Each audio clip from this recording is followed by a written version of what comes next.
La justice et des institutions de défense des droits de l'homme est devenue une priorité.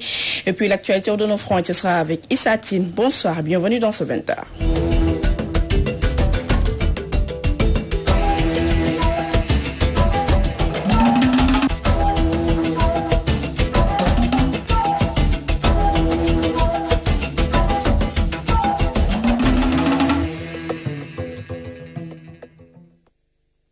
Mardi matin à Saint-Louis, où les destructions des habitations d'Angalal Extension ont repris.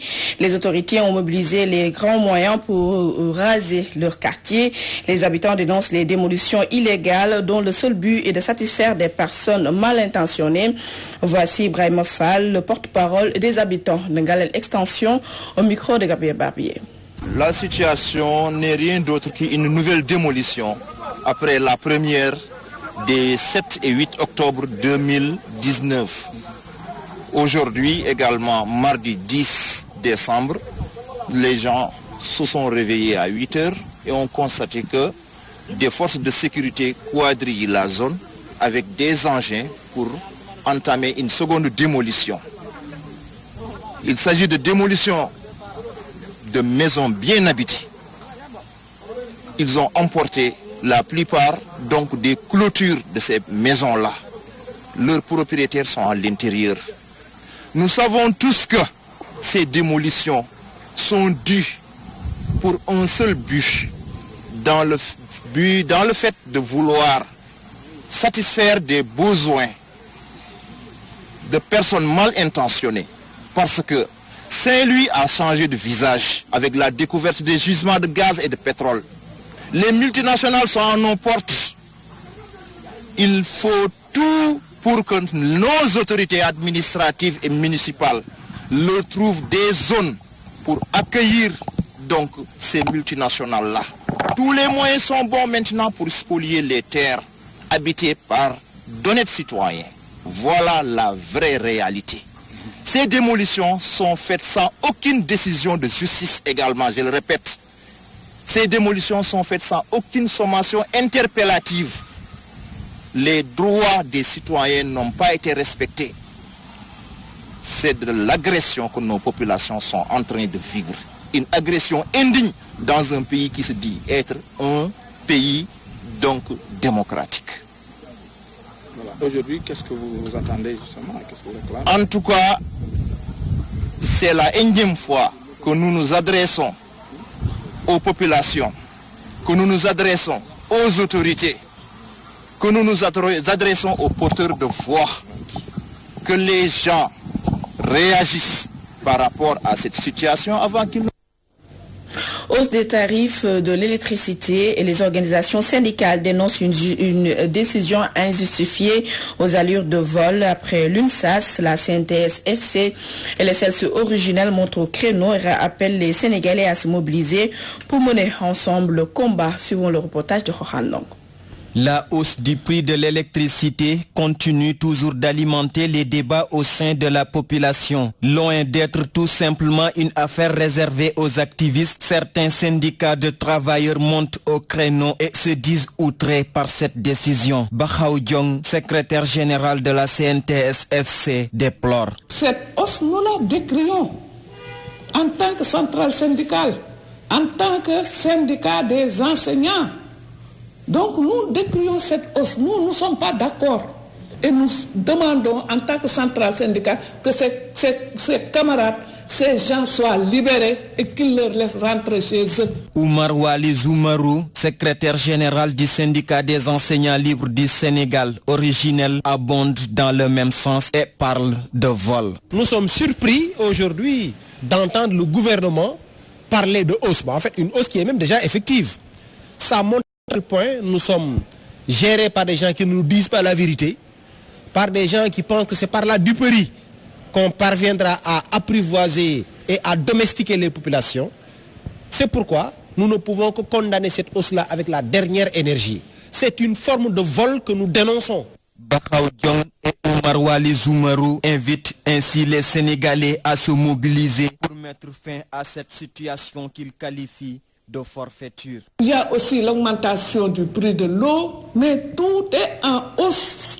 Donc les Sénégalais dans leur ensemble, doivent se lever comme un seul homme pour décrier cette situation. Nous condamnons avec la dernière énergie et lançons un appel à toutes les franges de la population pour dire que ce combat est le combat de tous les Sénégalais. Nous serons debout, nous serons à la manif du 13 et nous participerons à toute manifestation qui tendra à imposer au gouvernement de revenir sur les prix, faute de pouvoir baisser les prix de l'électricité, qu'on maintienne les prix là où il était pour que nous puissions faire face aux difficultés ou bien tout simplement à nos différentes factures. La hausse du prix de l'électricité crée davantage de soucis aux populations, d'où la nécessité pour les syndicalistes de porter le combat afin de pousser l'État du Sénégal à surseoir sa décision. Réquisition des travailleurs de la Sénégalaise des eaux, hausse du prix de l'électricité. L'Union des travailleurs du Sénégal tape du poing sur la table. L'UTS accuse le gouvernement du Sénégal d'avoir violé l'article 80 de l'Organisation internationale du travail. Voici Alioune Ndiaye, secrétaire général de l'UTS. Il s'est entretenu avec Théodore Semedo. Que je voudrais dire d'abord par rapport à la réquisition. La réquisition, c'est une violation flagrante de la Convention 87. Parce que la Convention 87, elle est claire en termes d'organisation syndicale. C'est une violation flagrante de la Convention 87. Sur la hausse des tarifs de l'électricité, nous, on n'est pas d'accord. Parce qu'on sait, le salarié sénégalais, comment est-ce qu'il vit. Il est extrêmement difficile à un salarié sénégalais de joindre les deux bouts ou d'assurer la vie de sa famille pendant 30 jours. À cela, maintenant, on veut relever le coût de l'électricité. Est-ce qu'il ne faudrait pas en ce moment imposer aux employeurs de revoir aussi les salaires à la hausse? C'est ça le problème. On doit aussi se référer aux salaires quand on impose des hausses aux salariés. La section de judiciaire du SAES est montée au créneau pour manifester sa colère suite à l'arrestation de Dr Babacar Diop. Ces enseignants exigent la libération immédiate de leurs collègues. Voici Nyem Sao, porte-parole, au micro de Amédée Khalid Djemé. Nous soutenons, le SAES soutient totalement en fait le camarade Babacar Diop, puisque en fait nous concevons que si le SAES est un syndicat pour l'enseignement supérieur et non pas seulement pour les enseignants supérieurs, nous concevons qu'il est très normal que des voix puissent s'élever pour revendiquer en fait de meilleures conditions sociales au Sénégal. Ziguinchor est entièrement d'accord avec la position du Bureau national pour ce qui est du soutien du camarade Babacar Diop, puisque ce sont les mêmes principes qui sont appliqués au Bureau national, qui sont aussi appliqués au niveau de la coordination de l'Université Assane Seck. Aujourd'hui, c'est Babacar Diop qui a été peut-être détenu, mais demain ça pourrait être Ndiémé Sow, ça peut être le secrétaire général national, on ne sait jamais. Oui, l'appel que nous lançons, c'est surtout qu'il soit libéré parce que sa place n'est pas dans les prisons. C'est un enseignant-chercheur, sa place est dans les amphis, sa place est surtout sur le terrain de la recherche. Célébration de la Journée internationale des droits de l'homme ce 10 décembre. À l'ultime déplore au recul du Sénégal dans la promotion des droits humains. Le fondateur d'Africacom Center préconise le renforcement de la justice et des institutions de défense des droits de l'homme. Le voici au micro de Rohan. Disons que dans le domaine des droits humains, quand même, on a reculé. On a reculé parce qu'aujourd'hui, la liberté d'expression, la liberté d'opinion, et nous commençons à avoir des prisonniers d'opinion au Sénégal. Et des journalistes, des activistes qui sont arrêtés. Les deux problèmes qu'on a, c'est l'article 19 de la Déclaration universelle des droits de l'homme et l'article 20. Ça veut dire ce qu'on appelle l'espace civique. L'espace civique est de plus en plus réduit au Sénégal. Ce qu'on appelle aussi les interdictions des marches, parce que aussi la marche, c'est la liberté d'expression. Venir devant le palais de la République, et puis dire au président de la République l'essence est chère, ce n'est pas un crime. Il faut que le juge des référés intervienne. Et depuis quelque temps, nous avons l'impression que le juge des référés, c'est quelque chose, c'est l'angle mort aujourd'hui des libertés d'expression. L'État doit s'autolimiter. Pour s'autolimiter, l'État doit mettre un certain nombre d'institutions qui permettent d'arrêter la force de l'État, c'est-à-dire d'arrêter la puissance de l'État. Parmi ça, vous avez par exemple dans le domaine de la gouvernance, vous avez l'OFNAC, vous avez l'inspection générale d'État, vous avez la Cour des comptes. Maintenant, vous avez aussi la justice. La justice. Donc, le premier protecteur, c'est le président. Le deuxième les instruments de protection, c'est la justice, c'est la Commission nationale. Et là, la faiblesse, elle est manifeste. Crise à l'institution de microfinance PAMECAS des agents affiliés au syndicat national des travailleurs des mutuelles et activités connexes dénoncent le blocage de l'élection de leur collège des délégués du personnel et la gestion de leur directeur général. Faisons le point avec Théodore Semedo. Blocage de l'élection du collège des délégués du personnel au niveau de la société de microfinance PAMECAS, le syndicat national des travailleurs des mutuelles d'épargne crédit et activités connexes, SNT MECAP, accuse le directeur général Malik Diop pour fustiger sa gestion. Une seule entreprise qui est PAMECAS. Jusqu'à présent, il tarde à organiser des élections de représentation des délégués du personnel. C'est que, vous savez, PAMECAS a organisé pour la première fois au Sénégal les élections de délégués du personnel. C'était en 2002, durant le secteur. Le premier syndicat du secteur naît au sein de PAMECAS. On ne comprend pas avec l'arrivée d'un nouveau directeur qui vient des banques, qui ne connaît rien en microfinance, qui est en train de diviser tout le personnel ainsi que les présidents des caisses de base. Et ça, c'est déplorable. Le syndicat a toujours existé au niveau des PAMECAS. Le pourquoi la direction se lève un jour pour vouloir organiser des élections en excluant le syndicat, c'est une question qu'il faudra poser à la direction et aux responsables de cela pour qu'ils puissent éclairer la lanterne des Sénégalais sur cette situation qu'il a voulu imposer. Une situation que regrette la centrale syndicale UTS et leurs camarades de la CGT de France qui organisaient une session de formation au profit de leurs délégués du personnel. Mais malheureusement, situation qui n'est pas passée. Parce que nous avons saisi l'inspection du travail qui a demandé à la direction de voir comment organiser les élections ensemble avec le syndicat. Il faut que tous les travailleurs de tous les pays mettent en place, prennent conscience de leurs besoins et travaillent pour construire des revendications communes pour la conservation des droits et l'acquisition de droits nouveaux. La baisse de la fiscalité au niveau de la microfinance est aussi réclamée par ces syndicalistes. Beaucoup d'entreprises de microfinance souffrent à cause de la fiscalité. C'est l'objet de demander au président de la République de vraiment baisser la fiscalité au sein des institutions de la microfinance. Baisse la fiscalité, certainement il y aura de la baisse du taux d'intérêt. C'est bien tout d'abord de veiller à la conservation des droits acquis et aujourd'hui on voit que le gouvernement met tout en place pour casser tous ces acquis. Théodore Semedo, Pikine, Walfadjri.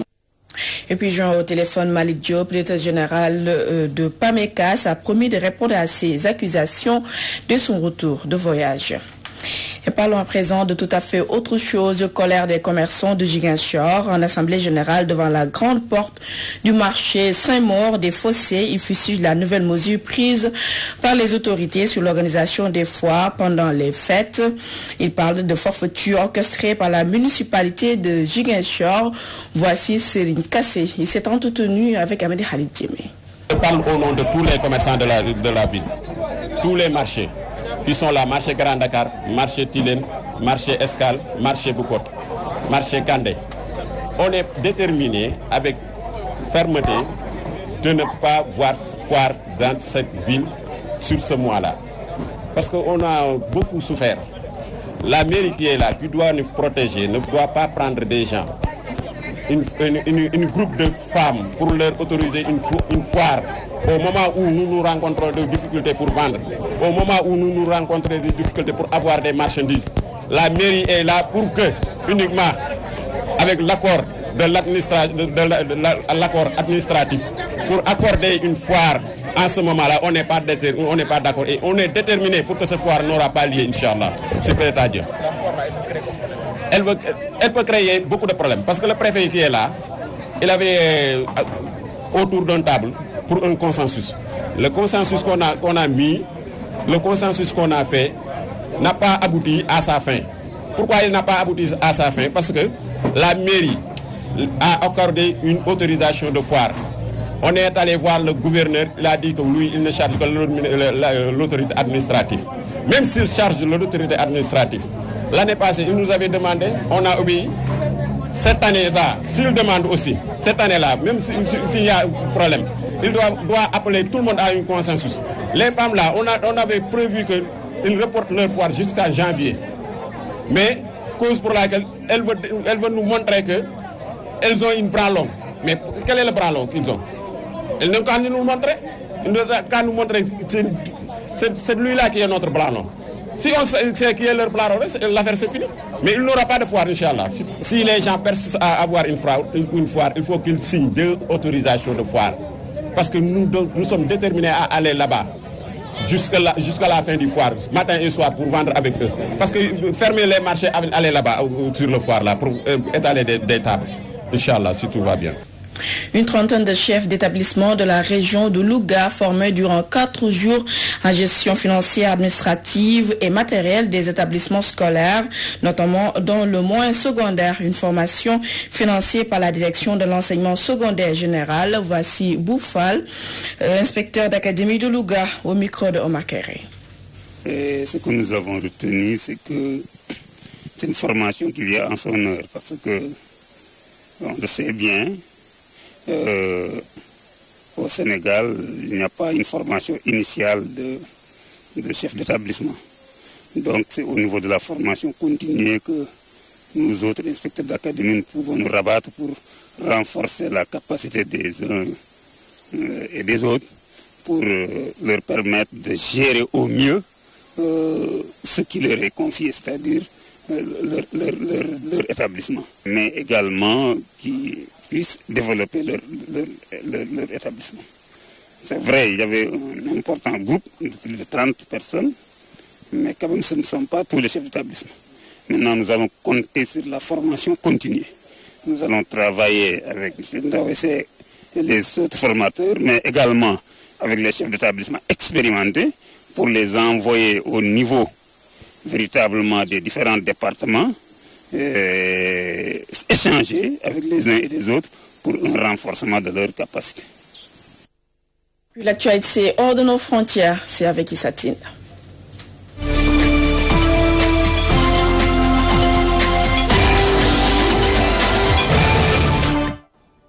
En Algérie, le tribunal de la capitale a prononcé ce mardi des peines lourdes dans le procès pour corruption et abus de pouvoir ouvert la semaine dernière. 2 anciens premiers ministres sont condamnés à la prison ferme, 15 ans de prison ferme pour Ahmed Ouyahia, l'ancien premier ministre, et 12 ans pour Abdelmalek Sellal, son prédécesseur. La peine la plus lourde est pour Abdel Salam Bouchouraïb, ancien ministre qui lui est en fuite à l'étranger et qui n'était pas présent au procès. 2 anciens ministres de l'industrie sont condamnés à 10 ans de prison et 3 hommes d'affaires dont Ali Haddad, l'ancien patron des patrons, sont eux condamnés à 7 ans de prison ferme. Pendant 3 jours, le tribunal d'Alger avait interrogé les prévenus sur les avantages qu'il avait accordés ou dont il avait bénéficié dans l'industrie de montage automobile. Selon le procureur, ces malversations ont coûté l'équivalent d'1 milliard d'euros au trésor public, mais il était aussi question de financement occulte de la campagne du 5e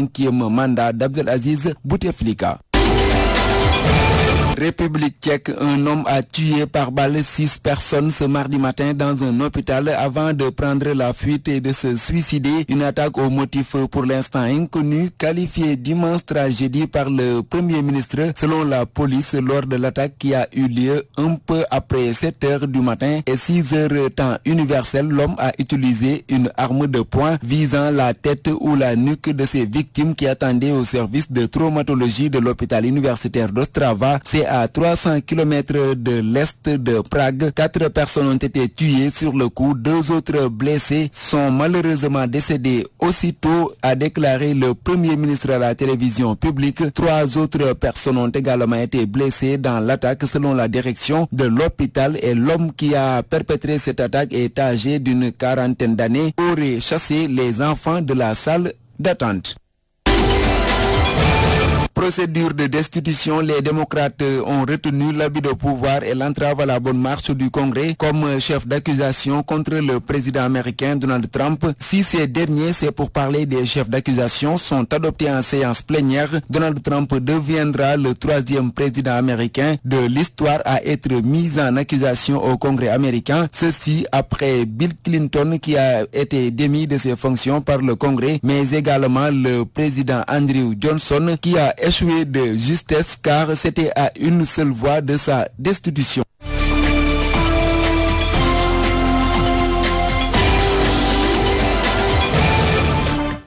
Et c'est la fin de ce 20h présenté avec un immense plaisir. Restez fidèles au programme de Walf TV. Tout de suite, la dernière partie de l'édition du soir avec Moustapha Diop. Au revoir.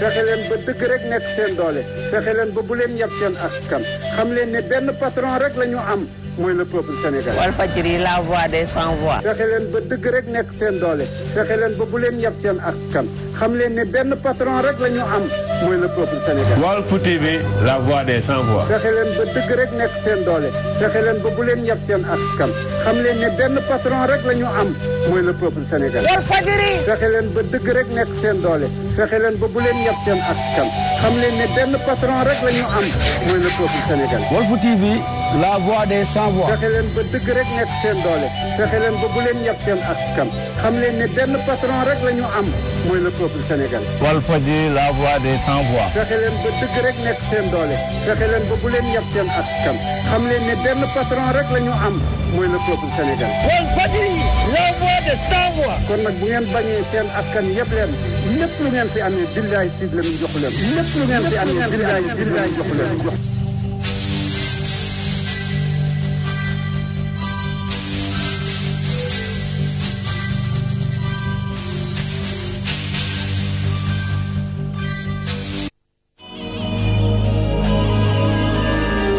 Balance seen émission balance talatigili des na ci waxtaanee lu soxal tolluwaayu ak yelleefu doomu aadama yi fii la ci réewum Sénégal di droit de l'homme émission balance 21h jàpp 23h lay doon ci Walf TV ngeen mën itam di ko xoolaan jaare ko ci Facebook Walfadjri